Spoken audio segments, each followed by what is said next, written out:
I've been watching UK property for over 15 years, through 2008, through Brexit, through COVID, never seen anything like what's happening right now. Last week, I had 3 different estate agents tell me the same thing. They're lying about prices, all of them. The houses you see listed for 500 grand, they're selling for 350. But if they advertise the real prices, everyone panics and nobody buys anything. So they keep the fake prices up and do secret deals that nobody talks about. The entire market is one big lie and everyone's in on it, except you. Until now, forget the headlines, forget what Rightmove says. Let me tell you what's actually selling and for how much. Birmingham, new build estates, asking price 450.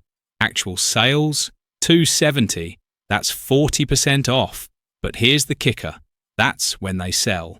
Most aren't selling at all. There are developments with hundreds of empty houses. The builders have given up trying to shift them. They're just leaving them empty and hoping something changes. Manchester city centre. Those apartment towers they built everywhere? Half are unsold.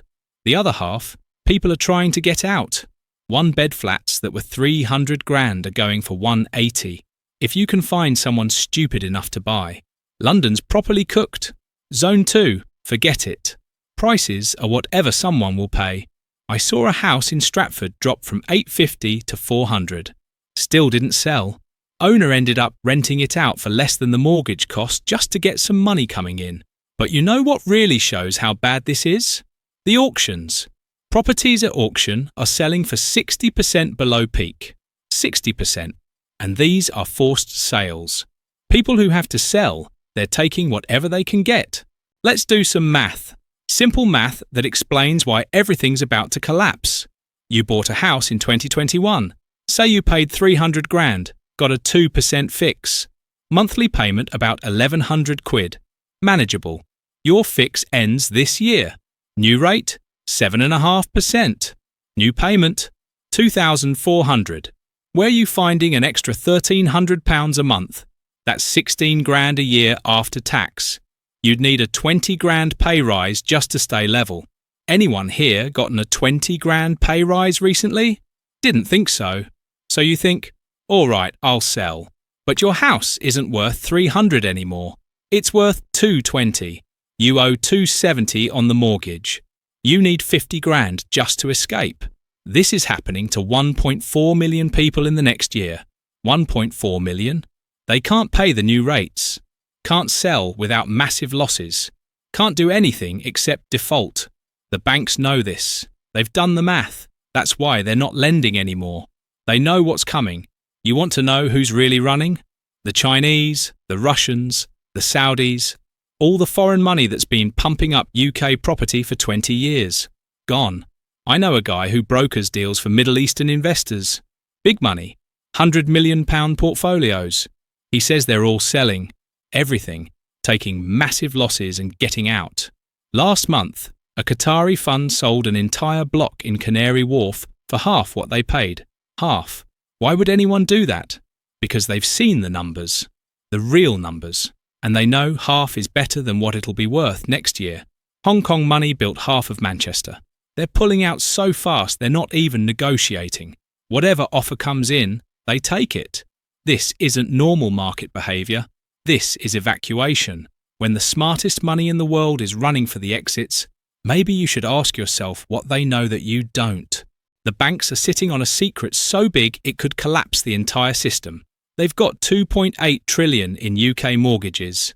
Trillion. And they know at least 30% of it is toxic. How do I know? Because I've seen their internal risk reports. Don't ask how.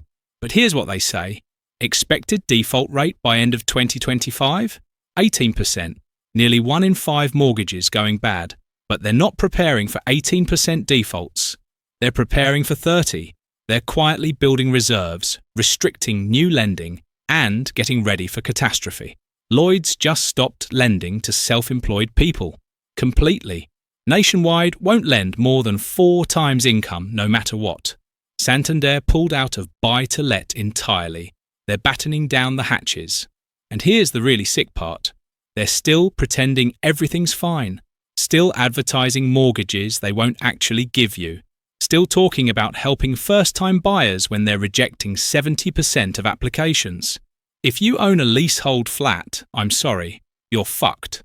No nice way to say it. There are 4.5 million leasehold properties in the UK. After Grenfell, they all need safety checks. The checks are finding problems everywhere, not just cladding, everything. Fire doors, insulation, structural issues that have been there since day one. The bills are insane. I've seen invoices for 200 grand for a flat worth 150. The math doesn't work. The owners can't pay, can't sell, can't even walk away because they're personally liable. There's a development in Birmingham where every single flat is up for sale. All 120 units. The cheapest one started at 200 grand. It's now listed at 40,000. 40 for a 2-bed flat in Birmingham. Still no buyers. Because everyone knows once you buy it, you're liable for whatever bills come next. Could be 50 grand. Could be 100. Nobody wants that risk. Here's something nobody talks about.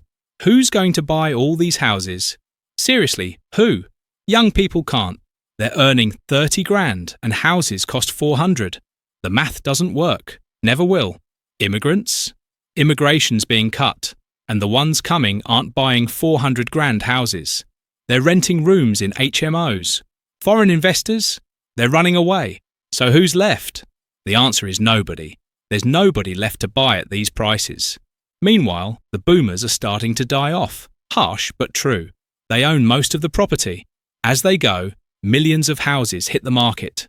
Their kids can't afford to keep them, have to sell. We're about to have way too many houses and way too few buyers. Prices don't decline in that scenario. They collapse. You'd think, with all these problems, rents would be falling. Nope. They're going up. Because landlords are desperate. Their mortgages have doubled, but they can't sell without massive losses. So they're squeezing tenants for every penny. Except tenants don't have every penny. So properties sit empty. I know a portfolio landlord with 30 properties. His mortgage costs went from 8 grand a month to 19. His rental income? 12 grand. He's losing £7,000 every single month. He tried to sell. No buyers. Tried to raise rents. Tenants left. Now he's got empty properties he can't afford and can't sell. Next month, he's handing the keys back to the bank. 30 properties flooding the market at once. This is happening everywhere. Landlords going under. Properties getting repossessed. Banks dumping them for whatever they can get. It's a death spiral. The government knows exactly what's happening. They've got the same data I do. Better data, probably. They know the crash is here. They know it's going to get worse. They're doing nothing. Why? Because they want this. Think about it. Every politician owns property. Multiple properties, usually. They bought years ago when prices were normal. They're sitting on massive gains. A crash doesn't hurt them. But their kids? Their kids are priced out like everyone else. A 50% crash solves that problem. Suddenly, Junior can afford a house. They're sacrificing your equity to set up their children. And they're using your tax money to do it. When the banks fail, and they will, who pays for the bailout? You do. The rich stay rich. Their kids get housed. You get destroyed. That's the plan. London gets the attention, but the regions are dying faster. Newcastle, down 43% in real terms. Not asking prices. Actual sales.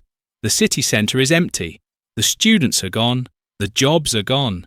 Just empty buildings nobody wants. Liverpool's waterfront. Remember all those apartments they built? 90% unsold. The developers have walked away. The buildings are just sitting there empty. Monuments to stupidity. Cardiff, Swansea, Sheffield, all down 30+% and accelerating. These aren't corrections. They're collapses. Entire cities becoming worthless. Even the nice bits are fucked. The Cotswolds, the Lake District.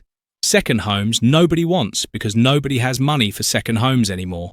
Holiday lets that can't find holiday makers. All crashing. Here's what happens next. October to December 2025. The denial phase. We're here now. Everyone pretending it's fine while the foundations crack. January 2026. The mortgage cliff hits. Hundreds of thousands come off fixed rates. Can't afford the new payments. Panic selling begins. Spring 2026. Banks start failing. Not the big ones at first, the smaller lenders.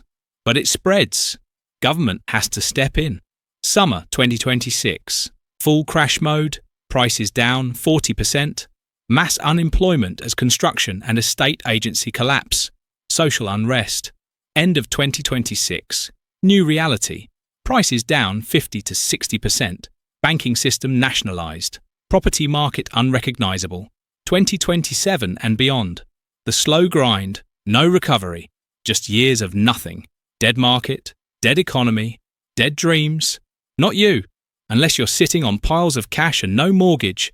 You're not winning here. The winners? Investment funds. Sovereign wealth. The exact people who caused this mess. They'll wait until blood's running in the streets, then buy everything for pennies. Your rental? They'll own it. Your high street? They'll own it. Your entire town? Might as well hand them the keys now.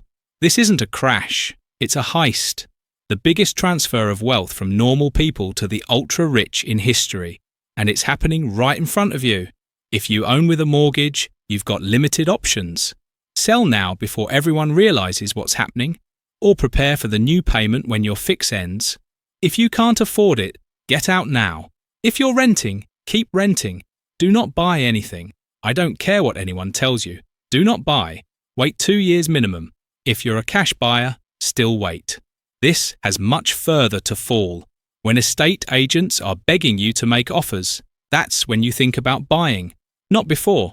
If you own outright, you'll survive, but your equity's getting destroyed. Nothing you can do about it. Just accept the loss and move on. Most of you watching won't believe this. It's too scary, too big. You'll tell yourself I'm wrong, that someone will fix it, that it can't be this bad. But deep down, you know something's wrong. You can feel it. Empty shops, for sale signs everywhere, friends losing jobs, the mood changing.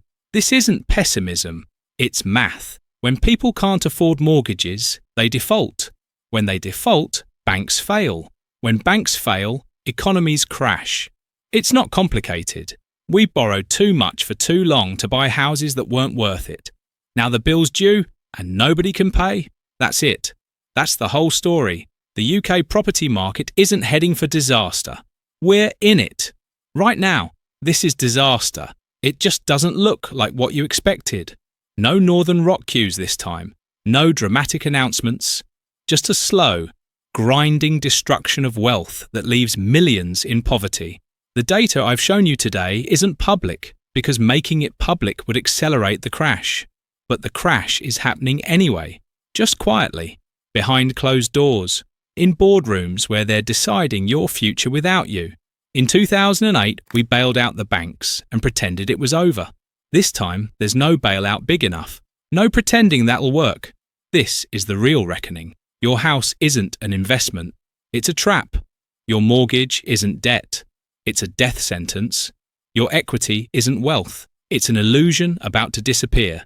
I'm not telling you this to scare you. I'm telling you because nobody else will. The estate agents won't. The banks won't. The government definitely won't.